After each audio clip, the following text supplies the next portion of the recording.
Today, again, we are gathered here for another series of talk. One talk by Carmen Marazzi, if I'm getting this name correct, uh, in the Psychology of Resistance Under Repression series. And today we are going to talk about, am I audible? Yeah, yeah. I think, I think Dr. De Rivera has some issues with my sound. If you can make it as loud as you can, I can hear you, but Okay. Yeah. Okay. I'll try my best. The talk is titled The Long Shadow of Historical Repression on Present-Day Collective Action. Carmen is a PhD doctoral scholar at Clark University, and I have had the good fortune of authoring a book chapter with her, so I know her style and everything, and she is a fantastic scholar with a very dedicated attitude towards education. And I know that she works in the area of Puerto Rico and Puerto Rican decolonization. So Carmen, I'll give you the floor, but first, can we have people write there where they're from and what field are they studying or what are they into? That would be great. And Carmen, we can begin in 2 minutes from yours. Okay. Sounds good to me.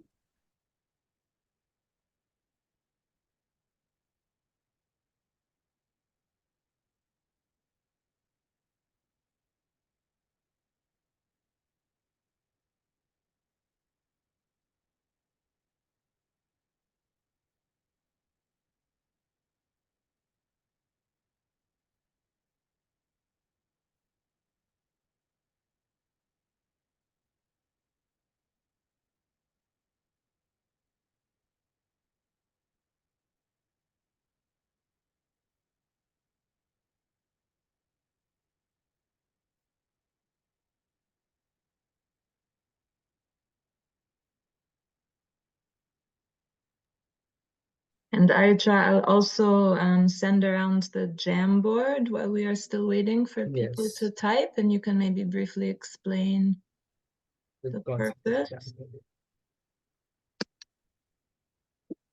Or I'll send it at the end, but you can already explain.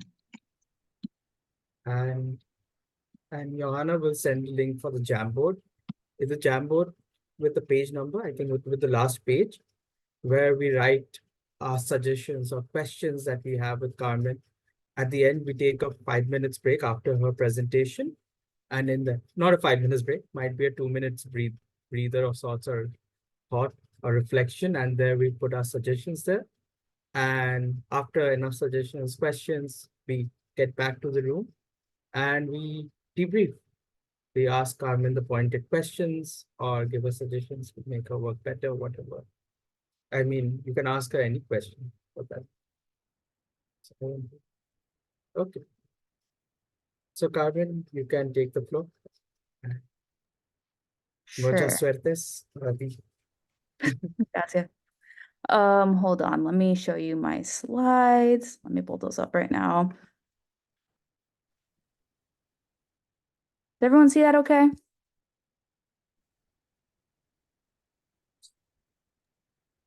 Does it look okay? Yeah. Okay, cool.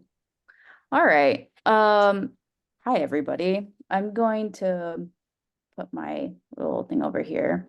But I'm excited to present my work. I've been working on a new analysis thus far in the last couple of months, thinking about collective memory, history, and especially histories of repression in relation to how people act in resistance or specifically in collective action, and resistance to colonialism in Puerto Rico. I've been thinking a lot about this over the last couple months, but I feel like there is a lot of work that I can still work through here. So, any feedback, I welcome it, but I also have some very pointed questions near the end, which I'm going to be sharing later on. But since I'm going to be talking about history, and also I know a lot of people are from different contexts around the world. I do want to present a little bit about where is Puerto Rico and a bit of the history of it and, what it is today. So and before I start presenting my work. So before I start, to start basically, here we go. So this is a map relative to the US. We see the Central America right over here, the Caribbean and all that. And we see like the side of Europe over there on the other side. And this island right here in the middle is what we know as Puerto Rico. Puerto Rico today, in general, is known legally as an unincorporated territory of the United States. Legally, that just means that it's a possession or a piece of land that is owned by the United States, but it's not necessarily a member of the Union. In all, I always just treat this as a euphemism for colonialism, as a hidden way for people to not talk about colonialism in a direct way. And also knowing that colonialism may vary and also manifest itself in different ways over time. As you can see, limiting the scope to just understanding Puerto Rico and Puerto Ricans within the bounds of its geography would be a mistake.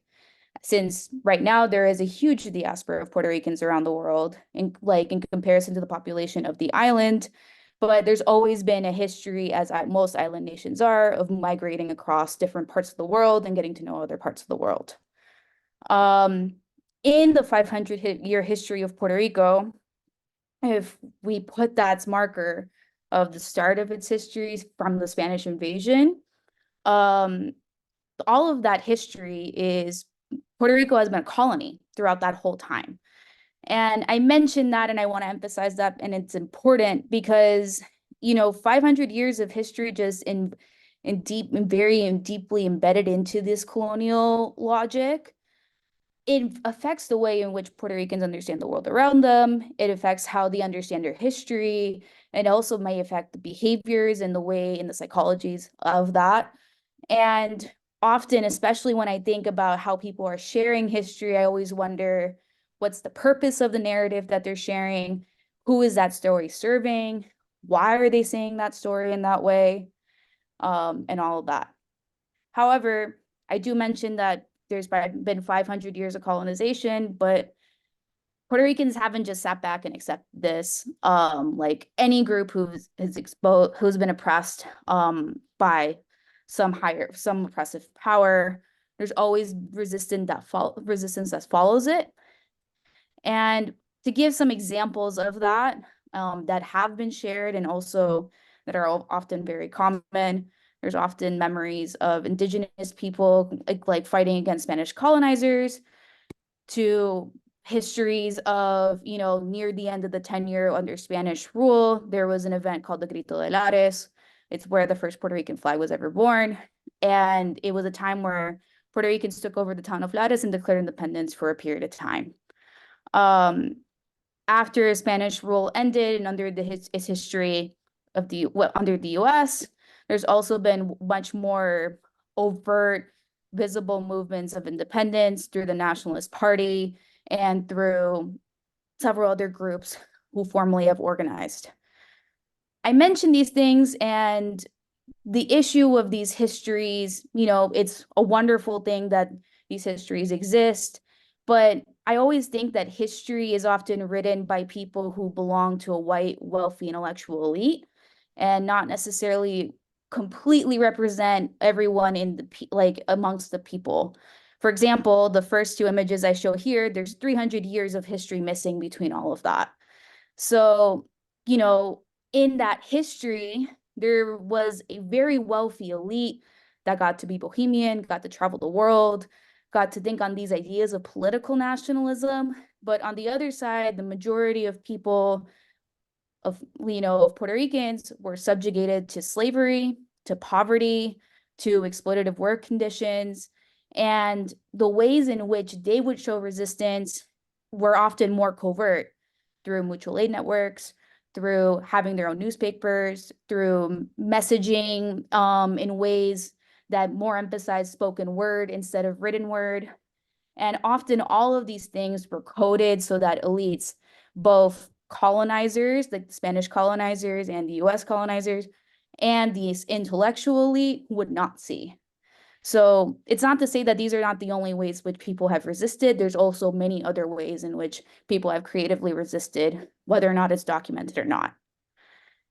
However, in addition to also considering that these more movements have grown over, especially under US colonialism, there has been a lot of history of repression of this resistance.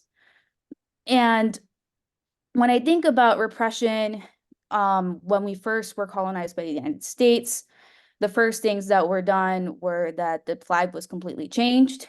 English was enforced as the first language. And eventually the flag was made illegal. We were forced to be United States citizens in order to inscribe us in war. And even eventually leading to making anyone who speaks of independence or resisting the United States would be illegal, and would be worthy of arrest or of fines of like $10,000 or so. And that also has led to, more overt forms of repression.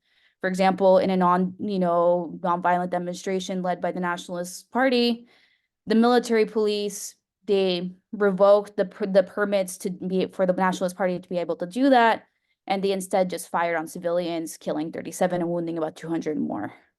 And this was back in the 30s. In another attempt of liberation, similar to the one that was done in Spain under Spanish rule, several people were arrested for that, mainly because of their support for independence. And in the 70s, 2 kids were also murdered by the police, both in a conjoined effort with the FBI and also the local government, particularly the Statehood Party, and killed 2 independent supporters while they were working on a mission up north. But in these direct forms, there's also these more covert forms. And I mentioned the FBI. The FBI investigated and through their efforts suppressed a lot of and surveilled a lot of potential individuals who could be sentimental to independence efforts. For example, in the picture on the right, it's a picture of a group of people, and as you can see, there's like a number 1 on someone, 4, 2, all that, literally indicating like people who might be, and they had these on record. And this stack of files here just was a file on one person. For example, like they would have, recordings of, what was their car, where were they walking to, who were they talking to. They would interview family members, bosses, friends. And, because it was so widespread and throughout, people were scared. That obviously made people scared about this reality. And I think in a lot of ways, this dissuaded a lot of the support for independence to where it represents a small minority today. Now, considering all of this, I find that when I try to think about resistance today to colonialism and knowing all of this history, I knew that in some form, it was never going to be very straightforward, And so in a recent paper, which we just got the R&R for the other day, so I'm very happy about it, I decided to interview a bunch of Puerto Ricans based in the island. So there's a part of a limitation there. And I decided to code for specific strategies in which people resisted colonialism. And in that, I found 6 strategies that people actively endorsed. And those are represented by the ovals here. And in those 6 strategies, you'll see that there's several colors to them. Those are the different sub-themes or the ways people were expressing them. And I found them particularly within these 3 categories. So the white, so the ovals that have white in them represented strategies that participants directly engaged in. And this is a non-activist group, just a sample of Puerto Ricans in general. Like strategies that they themselves engage in order to resist colonialism themselves. The light gray is the ways in which people describe other people and how they perceive the group resisting. And this darker gray represents strategies that we can use in the future to resist colonialism. And, as you can see, like we have psychological resistance, critical consciousness raising. We have a couple different strategies that are very, not very prototypical of the literature out there on collective action and resistance. But I want to point out and I also found them differing on these different dimensions of collective individual, these specific problem and focus strategies, how they influence other stuff. But in particular, I found that this specific theme here, when people talk about protests, it's only 4 people who described it as maybe in the future we could do that, but I don't know, you know? So that particularly interests me because it's like, why? Why not? Why not this strategy? In the literature on psychology and social psychology, as we know, there's always this focus on protest action, demonstrations, sit-ins, all that kind of stuff. And here it's not actually happening. So I was curious before I wanted to go back and think about what are these participants saying about protests in particular. So before I wanted to dive into that, I also wanted to know specifically what does the collective action literature say about what would then lead to the support for protests. So some of the research that we know in the social identity model of collective action, prototypical predictors of collective action would include efficacy beliefs, moral emotions, identification with the group. In context of repression, as we know, also these effects may not replicate directly. For example, in certain cases, the feeling of moral obligation may drive participation more in collective action than other predictors, while in cases where there's not as much repression, but also in predominantly, weird contexts, we know that efficacy and emotions might drive other factors too. However, one thing that I always find when I'm like reading through all this is how in the literature, how efficacy is measured and operationalized is never consistent. And I always find that when there's an issue with that, it needs to be addressed in some way. And luckily, I didn't have to do that because a recent paper that came out only like a couple months ago summarized all this work and basically suggested a mediation model where we consider efficacy through how an agent would act on an action. So specifically considering the action or the actual strategy in mind and how it achieves an aim. So I found this framing really helpful when I go into the analysis later. But I wanted to bring it up here because, this is also, it's nice that this exists now that there's like some cohesiveness around it. But I also, since considering that I had all this knowledge of history too, I also reflected whether or not that might come up. So for example, histories and memories of the past, as we know, are often a source of meaning for groups in the present. Social representations of history and collective memory literature have shown that. But a lot of these collective memories, specifically of past successful resistance efforts for marginalized groups, can often mobilize present-day collective action. But as we know, in this case, like the independence movements and all that really haven't been successful in achieving their goal. So like there's always like you can feel like this memory might exist, but is it really going to be that efficacious or effective or bring that sense there? And so it is possible that the reverse may be true, that the narratives of the group's failures will not increase engagement in collective action. And additionally, it's possible that tactics that are considered effective in their history will be likely to be endorsed by group members later on in comparison to other tactics. So it's important to consider what exactly that tactic is or how are they executing that. And in order to be able to address, how are we going to, like, was it effective before? Can I use that again now, leading into this to look at, to be able to effectively resist now? What's been tried and can it work again? So with all this to say, my research questions here for this analysis that I've been working on are: what are Puerto Ricans' perceptions of protests and prototypical collective action? And are these strategies useful for anti-colonial resistance in the present? I use the same method as I used before. I conducted several semi-structured interviews over, a periods of time in 2022 and 2023. Um, I asked like several questions, and also the interview was mainly about how people related and understood the relationship between the United States and Puerto Rico. But there were several questions that addressed resistance and collective memory head on. For example, a question that I asked were, what are ways in which Puerto Ricans show their opposition to, however they define the relationship?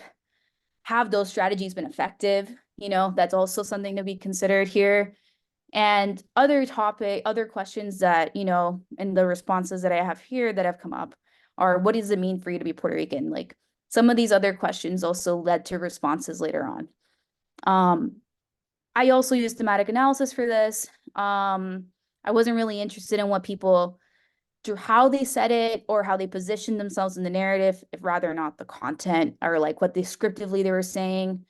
Additionally, like the previous analysis I did before, I was more inductive. I was listening more to what people were saying and then applying the labels to it based on what the literature was. Here, I was considering more what was theory saying and does it apply specifically here in this case.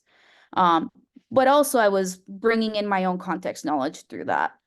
So far, I think it served me well, but I'll explain later that because I've been focused on the content and literally how people manifest or explain it, I haven't been paying attention to the silences or like what's missing. So I've been trying to figure out whether or not that's something I should consider in this analysis. And I'll show you why so in the bit. It comprised of 22 adult Puerto Ricans, median age, all that. Largely quite racially diverse, but very highly educated. In this sample, it was also a lot of independent supporters, which, you know, for what I was asking and also the specific research questions that I was asking, where it was political in nature, I expected a lot of independent supporters to be here. And I think in a lot of ways, like this shows like some of that more, you know, like that idea and like what people in that side of the, like, you know, and how people who would resist, those would be the kinds of people that would be resisting rather than statehood or people who would prefer to become the 51st states of the United States or would prefer to maintain themselves within the status quo. And so, yeah, I'm going to show you my initial themes here that I have so far. I have 4. This first theme, which I have here top left, is considering repression in protests and collective action. This theme primarily is a collective memory theme and thinking more specifically about the repression of independence movements of the past more overtly, and as well as some discussion of potential anticipated forms of repression in the present. The second theme highlights stereotypes of protests and collective action and often includes stigma around certain types of protests, of what protests are and all that, which I'll explain what exactly those stereotypes are in a bit.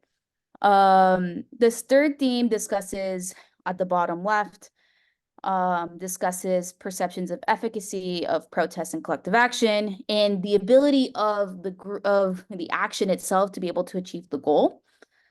So it goes through that age and aim action, you know, pathway in that Haman paper that I mentioned earlier.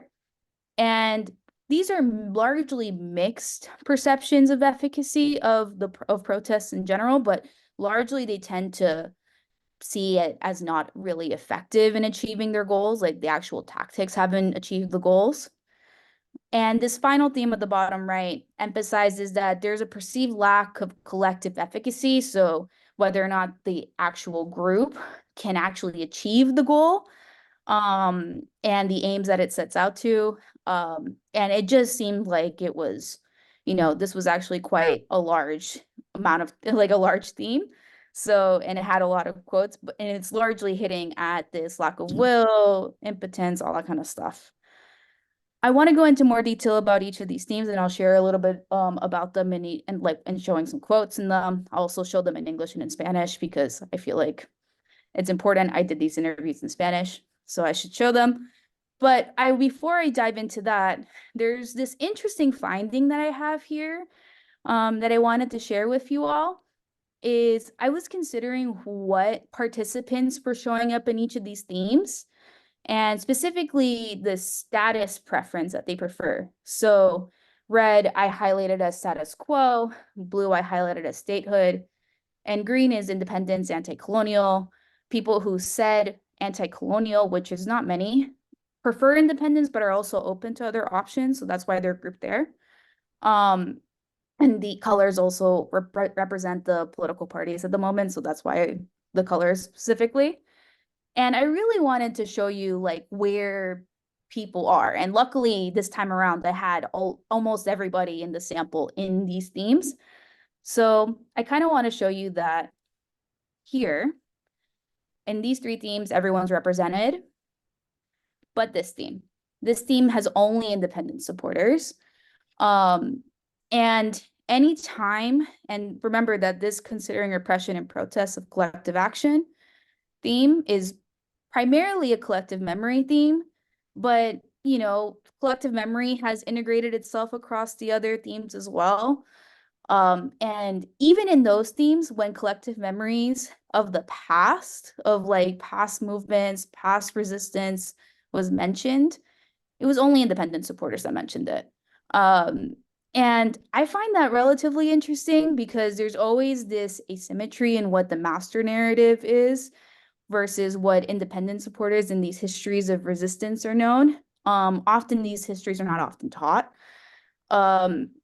So I wanted to highlight that, you know, as a potential thing that might be telling us a little bit more about our sample, particularly.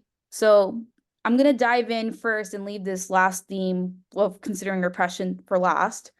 So I'll first dive into these stereotypes, and particularly the stereotypes that people shared, that participants shared, were that protests are violent, chaotic, and that are actions that aren't specifically thought through. They're like, oh, like what are these people doing? For example, this 22-year-old male anti-colonial supporter states, we have protests in physical form, and then we have those that we call terrorism.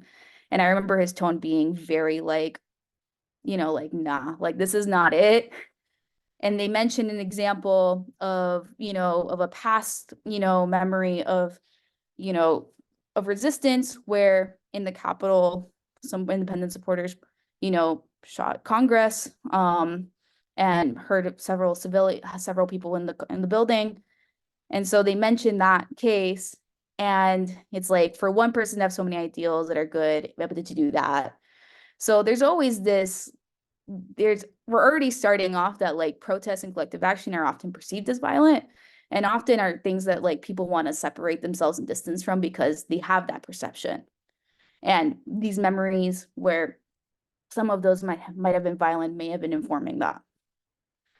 In considering whether or not they're effective or not, it's largely mixed, but more often, if they consider it effective, they often cite recent examples that had nothing to do with, you know, the fight or their goal being anti-colonial, rather for other reasons.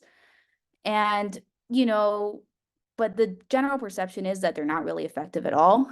For example, this statehood supporter stated that there's been many protests, there's always been protests, but they really haven't solved anything at the end of the day.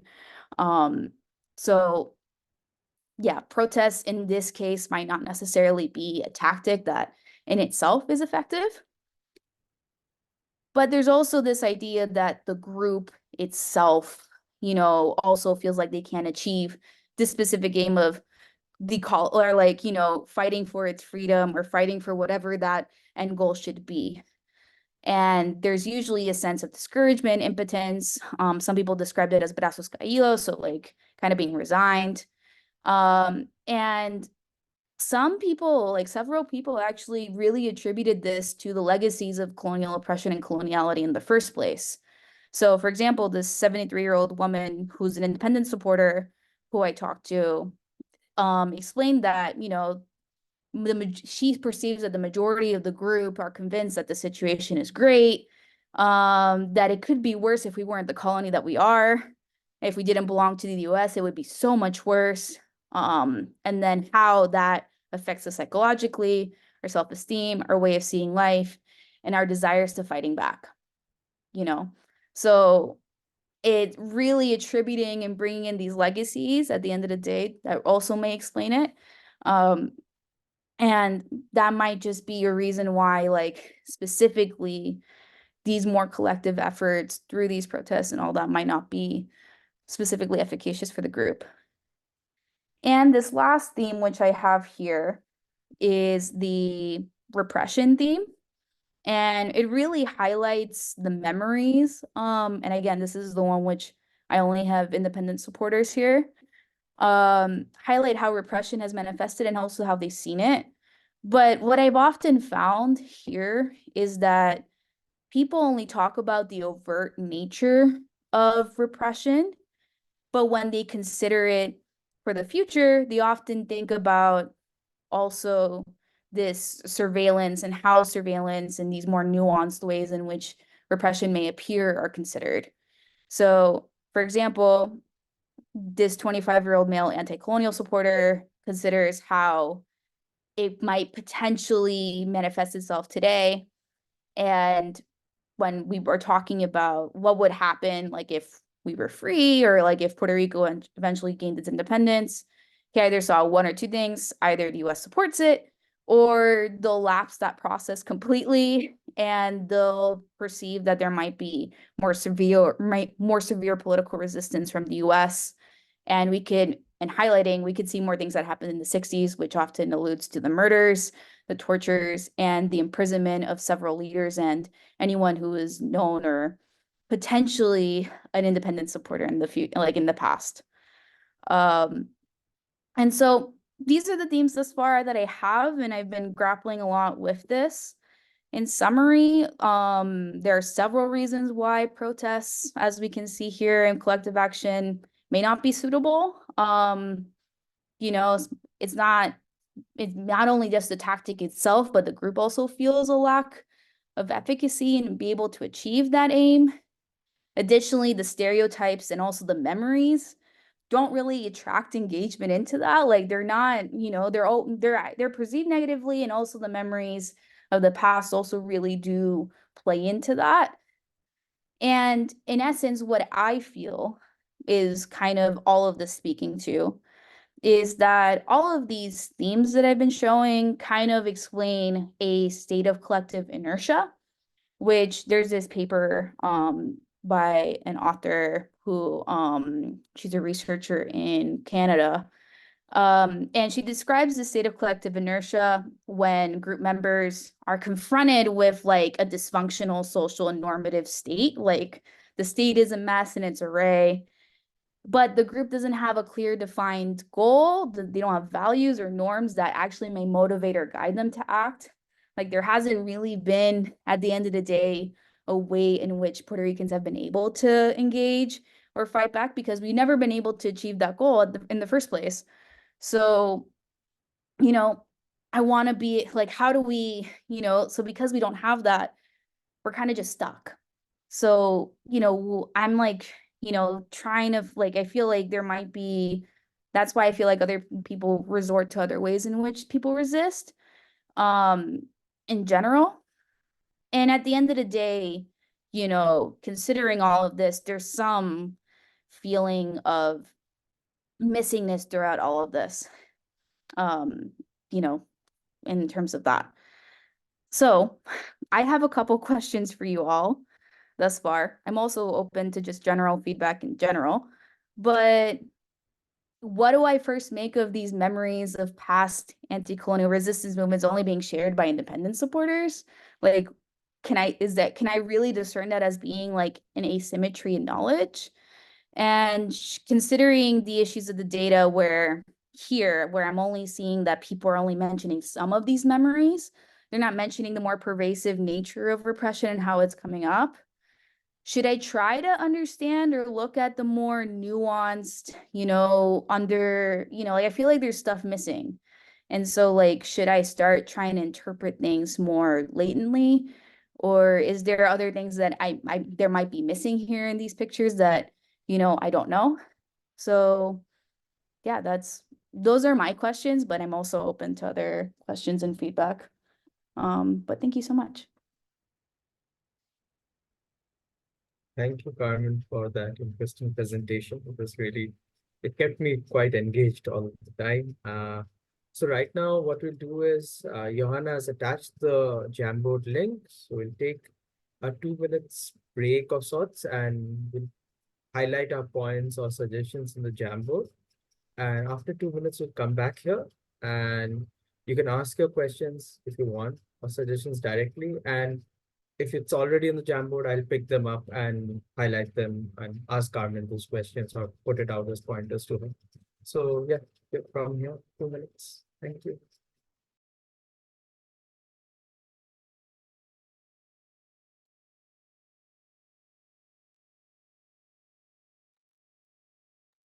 And Carmen, do you want to stop sharing your slides so when we discuss, we can see everyone? Okay, thank you. Yeah, I was like wondering when too. So. And whoever is comfortable showing their face on camera, it's always nice to see your nice faces. Ah, there's Young, feeling the peer pressure.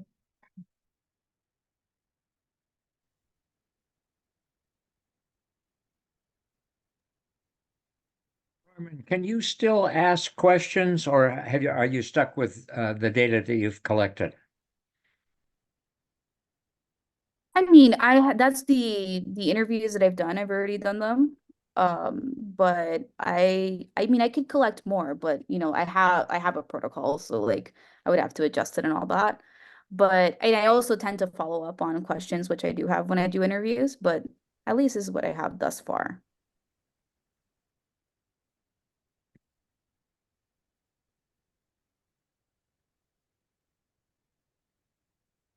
I guess I find myself wondering about the absence of two things. One is successful resistance, at least in part. I think of the ACUS and getting rid of the military establishment, the U.S. military on the island, which is certainly a success story.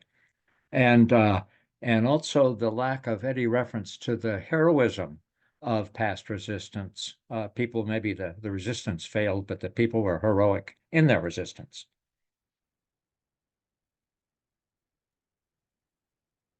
Yeah, I think there's always like, I know always in every theme that I have, there's always people countering those narratives, but it's very few, you know. So it's almost always people who have more radical views over this stuff. So yeah, there is a pointing out of the heroism of these people, but it's really just the same one or two people almost all the time.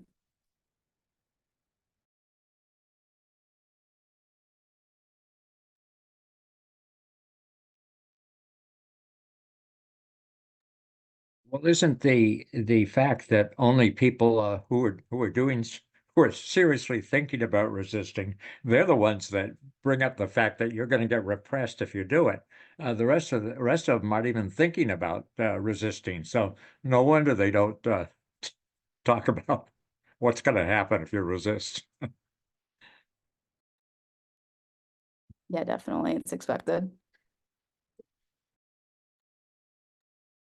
Any other questions or suggestions?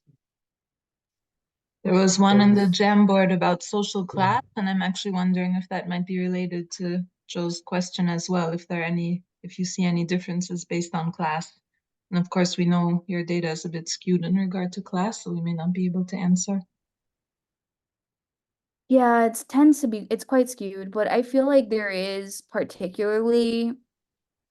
the thing is, it's not only just like there is like it's quite skewed, specifically like there's people who are middle class and, you know, more middle class than anything else. We don't have really a lot of people, but also it's a very highly educated sample. And I think that tells you a lot when it's usually a high educated sample, that people often know more, or like they know these more critical histories that are shared later on. So I feel like there might be some of that. I've also felt that like, you know, activists themselves, like not just from the data itself, but like activists themselves, which often do come from more, who don't often have the same levels of education as several of these people in the sample, for example. And they tend to be you'd always question the role of, history and all that, and often feel a very deep separation between all of that. But yeah, I don't know, like the thing is, it's like, since it is skewed and it's highly educated, like I feel like the class aspect doesn't really come out as often as like I would have expected, but it's also kind of expected in that sense. Yeah, Carmen, that was my question.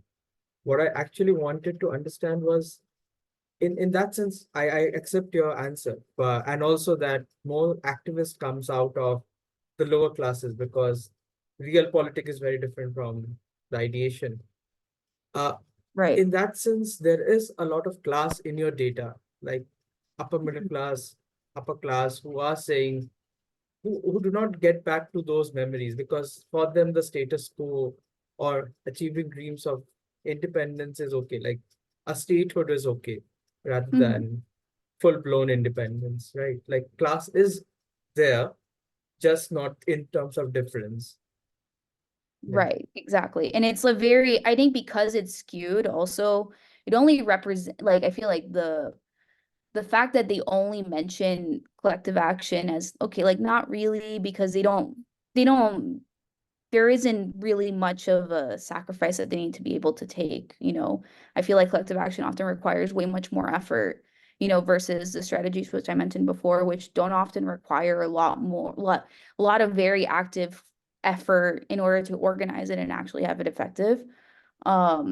So in essence, that also makes sense. And also, like, because the upper classes, they belong to this elite, um, they might be just content with the reality of it, and they're like, okay, like I'm just gonna sit idly by and I'll find my ways to resist. But, at the end of the day, like they might, on top of just in general feeling a lack of efficacy, like, oh yeah, none of this is gonna go anywhere anyway.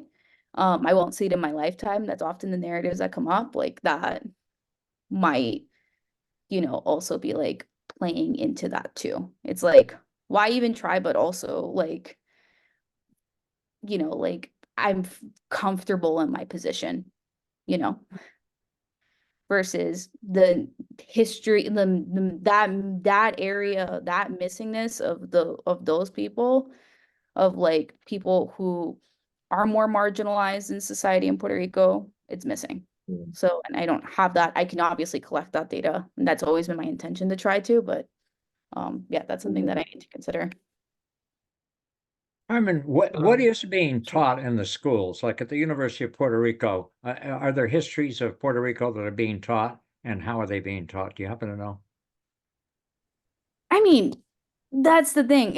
I feel like if I can, to give you the easiest example, like I'll like put me and my siblings' educations. We all went to different schools, for example. I went to an institution that belonged to the University of Puerto Rico, so the histories that were taught there are always more critical. And I got taught these histories of repression and all that from a very young age, versus my brother who went to a public school. He only found out about this reality maybe the other day because there was an article about it in the news, and he like asked me like, this actually happened, like they were killing independent supporters. And it's like, yeah, like that, the narrative often, the history that's often taught is often a more unifying narrative of like, we are a people that's united, we're the mix of three races, and that is usually a way to hide a lot of these class differences. So yeah, There's it's another question. yeah. How would the Puerto Rican identity play out here? How do Puerto Ricans define themselves in relation to the tension between being American versus Puerto Rican? And So here's, they have added an extra note. Also, would this tension affect or disrupt a formation of social identity that can lead to a collective sense of efficacy and mobilization? So basically, I think the duality of identity, how does it play out? Your data. So the data, one of the inclusion criteria of participants is that they have to identify as Puerto Rican. So, I mean, that alone already sets a precedent that people who are in the sample identify as Puerto Rican. So the duality of being American and all that is never something that we've always contended with. I mean, some participants do discuss that, but I don't think when it comes to this specifically, when I'm trying to think about resistance, is most people don't often consider themselves American.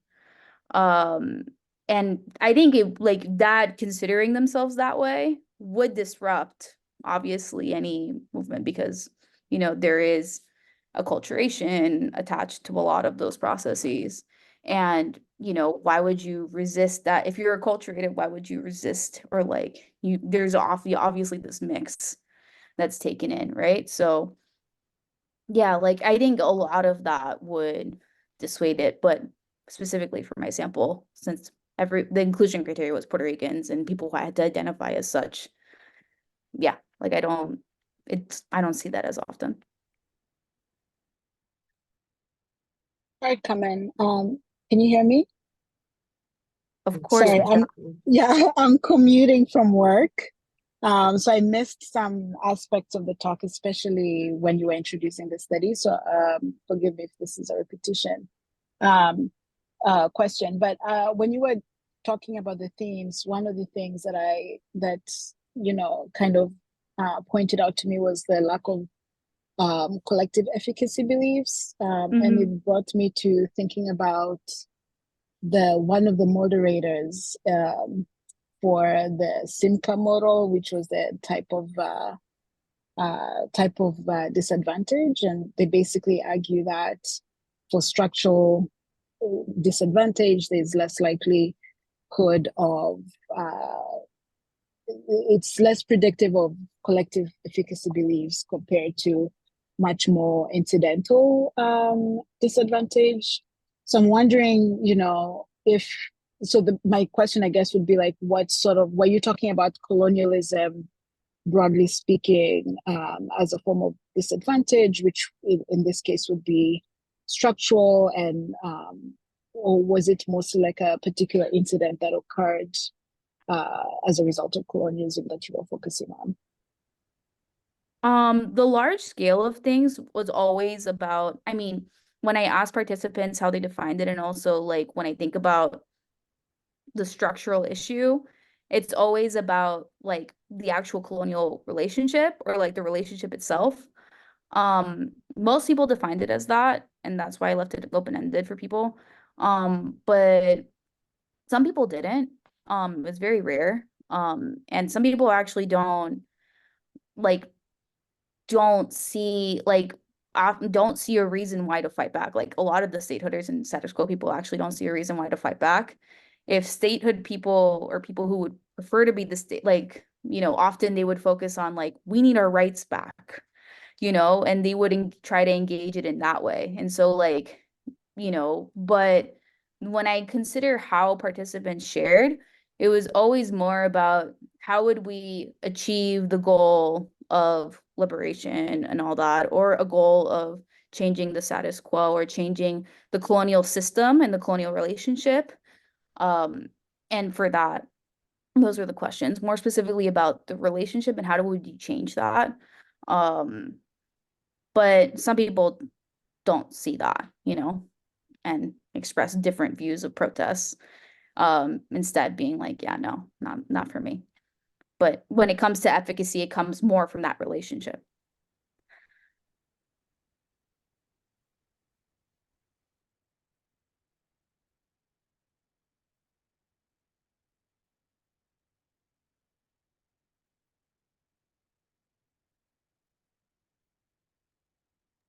I'm wondering if anyone has answers to your questions, Carmen. The two questions you Yeah, asked Carmen. the group Could were. you Sorry? could you again put that up? Like the two questions, I think. We don't have to put it up. We can just remind people what it is.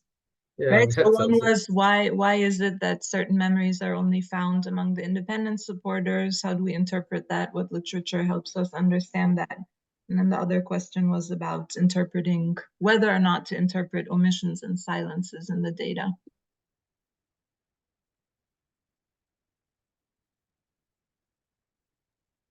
Well, as I said, I think the reason that only the independence supporters or the anti-colonial supporters were considering repression is they're the only ones who are thinking about resistance. And if you start to think about resistance, then you realize you're going to get hurt.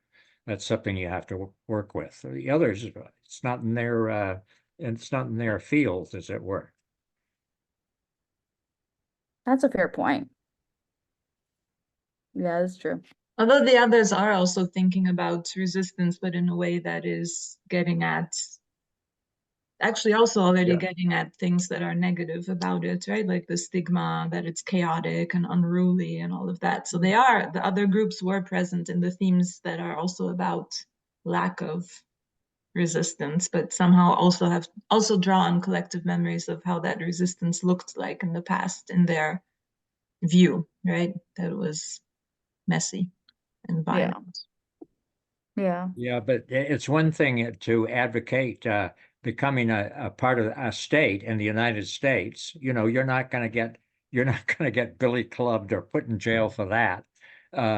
But you know, I don't think anyone has suffered from that point, whereas people that argued for independence really suffered. Right. I think it's always just interesting that people mention this history of repression in more direct terms and like also like these histories of resistance. And it's only one group of people doing that. But then when we talk, and a lot of those histories were very violent, you know, like as a lot of those cases that I showed you, like, you know, there was several instances in which there was bombs and arson and then like attacks directly. And then also a lot of the repression was also very violent. What I also find interesting is that the stereotypes are always widespread. So there's always this perception of violence, but it's like, and it's widespread across all ideologies. It's just they don't see the reasons why. You know, only independent supporters really do see the reason why, but others don't. They're just like, yeah, it's violent. It's not for me, or it's chaotic, or it's messy and not for me, you know? And so, but it's like, again, why isn't anyone thinking about nonviolent resistance? We had that wonderful, what was his name? The kayak guy, you know, that did some wonderful nonviolent resistance. You know, and the whole successful action in getting rid of the naval base in Vieques. So why isn't anyone talking about that? Is what's interesting to me.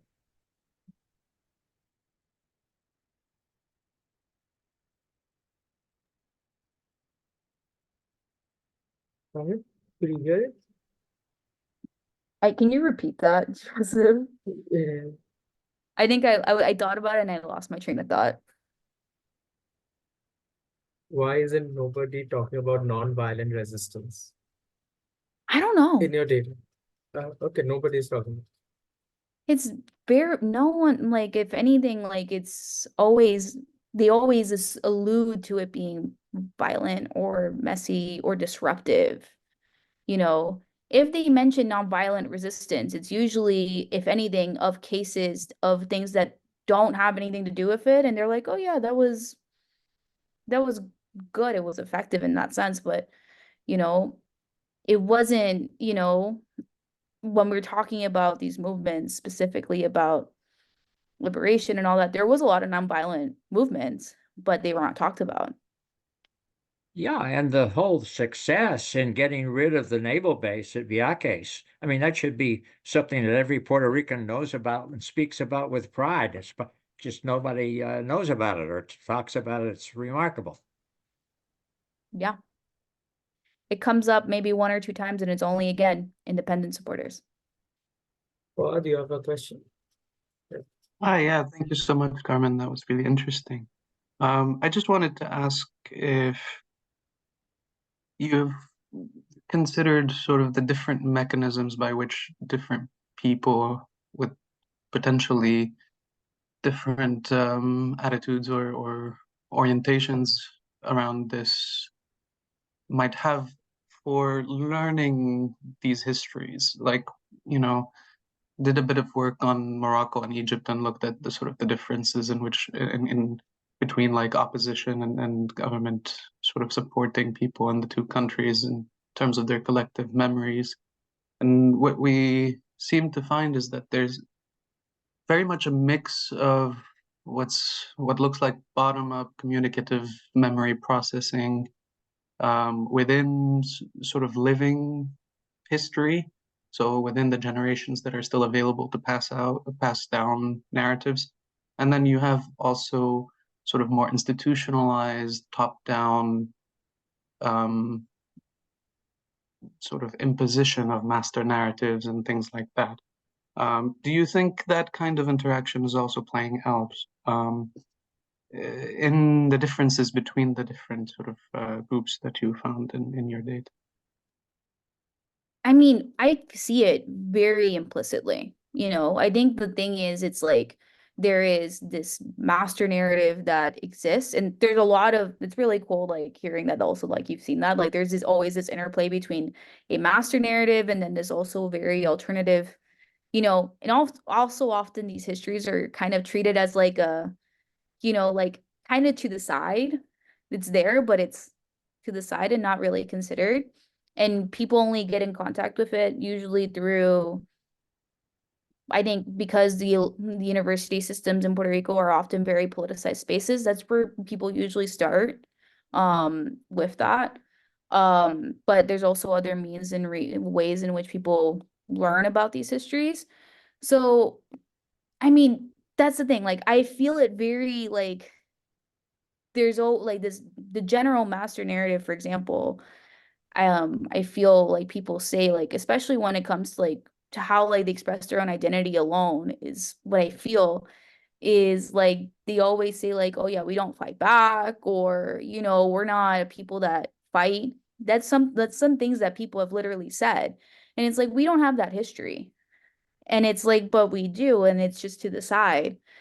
But that master narrative kind of dictates what that is said, and that master narrative is often reducing, like even like showing you the geography, like they use the geography and be like, oh yeah, we're so small, and so, or like we're so small, and then that alludes to like, oh, as a people, we're not as important, we should minimize ourselves in our own space. So, and also we shouldn't look at the United States, it's so big. So like there's that potential power shift there.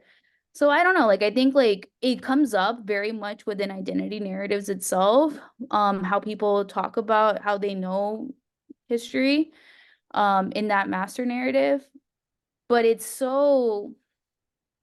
like embedded into it that like it feels very, that's why it's like, do I just go with like not just take it like as it is, but like go deeper within it and like consider a lot of those nuances within. So just to follow up, two concepts came to mind apart from all of that. Permeability and multicultural identities. So I don't know. I'm fairly ignorant about sort of the travel status that Puerto Ricans have relative to the United States. But I'm wondering from like a very classic social identity sense, if like the possibility or the possibility that there's a high permeability or high impressions or perceptions of social mobility due to permeability across geographic boundaries might have some dampening effect on resistance in that specific setting. And in the case of identities, it's very interesting to think about sort of the ways in which this colonializing influence that the United States has had on the globe is probably like hyper accelerated in Puerto Rico, and whether there might actually be a kind of an internalized sort of coloniality of being that is attached to aspects of a multicultural sort of conception of people's identities, or an assimilationist kind of almost conception of their identity, or whether that's, you know, true for maybe a proportion of the people you've talked to, or which proportion? I don't know. Some thoughts out loud. Thank you. To answer your first question, as soon as you mentioned permeability, like I discussed that in the other paper at one point. I remember very vividly. Because that for context, like because we're all US citizens, like we just have a US passport. I can travel just like any other American citizen. And that's why there's so many people in the States, because it's just easy to just move. And often a lot of the narratives, if anything, that people talk about is like, yeah, I can, if I want to leave like the pressure cooker that is Puerto Rico, I can just go and just move to the States, and every like colonialism is kind of gone from the purview. That's kind of what people say. So like that permeability stuff of like the literal physical permeability of like escaping that is there. It's very much there. So the other question you had was the multiculturalness of it all, right? I mean, like that's the other thing, like a lot in the debate about that's why citizenship was always like such a difficult topic, because the moment that was imposed, like we kind of lost our, like, you know, then it puts our identity in this flux, right? You know, because we can be Americans. Often a lot of fear mongering is we'll lose our citizenship if we become independent. And so that like it's a loss of power, but it's also a loss of, because of the power of the US passport, and also the ability to move. But it's also like, you know, a loss of an identity that some people actually like and actually like enjoy having. So, you know, but whether or not that demobilizes it, I believe it does. It just, when I wanted to, you know, that's something that I considered when I was like trying to consider what other ways in which these things might demobilize these movements from happening. It was there, but when I was only considering and segmenting specifically for protests, obviously those didn't come up because they weren't in relation to protests. So yeah, it comes up, but it's just not here because I didn't segment for it. Well, you know, and also that Floyd got me thinking about with the identity of being a Puerto Rican. One of the positive things, a point of pride, in fact, is sort of the laid back quality that's in Puerto Rico, you know, that many Americans on the mainland lack. And so this is kind of like a positive thing that then works against an active resistance kind of way of thinking.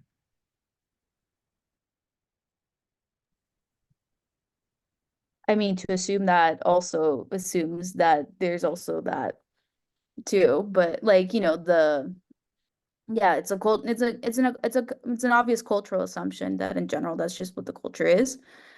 But I wouldn't say that's everybody. But yeah, I can see that as being a reason. I think we are over time currently. Yeah, we're What should we over. do? Should we continue? I mean, I tried 3:30 a.m. for you now or Yeah, something like I that, right? will So go. we need to we need You to send can you to continue. bed. Yes. So if you want to continue, feel free. I will take my leave right now. Uh, I think but we should go yeah, eat dinner, yeah. yeah.